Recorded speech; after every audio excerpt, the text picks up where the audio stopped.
ফের বিশ্বকাপের স্বপ্ন দেখতে শুরু করেছেন নেইমার। এর আগে কোচ কার্লো আনসেলোত্তি ব্রাজিলের ম্যাচের যে দল ঘোষণা করেছিলেন সেখানে স্যান্টোস তারকা ছিলেন না। কিন্তু এবার বিশ্বকাপের জন্য ৫৫ জনের যে প্রাথমিক দল ঘোষিত হয়েছে তাতে ঠাঁই পেয়েছেন নেইমার। এবার নিজেকে প্রমাণ করার পালা। এদিকে তারকা ফুটবলারকে বিশ্বকাপের চূড়ান্ত দলে নেওয়ার জন্য ব্রাজিলের এক সাংসদ ৩ পাতার চিঠি দিয়েছেন ফুটবল ফেডারেশনকে। ১৮ মে ব্রাজিলের চূড়ান্ত দল ঘোষণা করবেন আনসেলোত্তি। তার আগে ৫৫ জনের একটি প্রাথমিক দল জানানো হয়েছে। এর আগে ফ্রান্স ও ক্রোয়েশিয়ার বিরুদ্ধে প্রীতি ম্যাচের দলে নেইমার ছিলেন না। বর্ষিয়ান কোচ বারবার বলেছেন, যদি নেইমার ১০০% ফিট থাকতে পারেন ও তার সেরাটা দিতে পারেন তাহলে তাকে ডাকা হবে।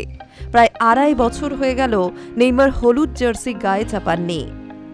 স্যান্টোসের হয়ে মাঝে ফর্মের ঝলক দেখালেও চোট আঘাতের সমস্যা ফের জাগার দিয়েছে। এই মরশুমে ১৩ ম্যাচে ৬টি গোল করেছেন তিনি, ৩টি অ্যাসিস্ট আছে। স্যান্টোসের শেষ ম্যাচেও গোল পেয়েছেন নেইমার। গোটা স্টেডিয়াম উঠে দাঁড়িয়ে করমর্দনও করেছে। এরপর ৫৫ জনের দলে ডাক পায় সে। আনসেলোত্তির পরীক্ষায় পাশ করতে পারবেন কিনা তা সময় বলবে, তবে এবার অন্তত পরীক্ষায় বসার সুযোগ পেলেন নেইমার। এদিকে নেইমারকে যেন বিশ্বকাপে রাখা হয় এই মর্মে ফুটবল ফেডারেশনকে দীর্ঘ চিঠি দিয়েছেন সেই দেশের সাংসদ হেলিও লোপেজ। তার বক্তব্য, নেইমার ব্রাজিলীয় ফুটবল সমর্থকদের অত্যন্ত প্রিয়। কোটি কোটি মানুষ তাকে দলে দেখতে চায়। তিনি শুধু সেই ভাবনাটা ৩ পাতার চিঠিতে জানিয়েছেন। নেইমার ব্রাজিলের প্রাক্তন রাষ্ট্রপতি বলসোনারোর ভক্ত।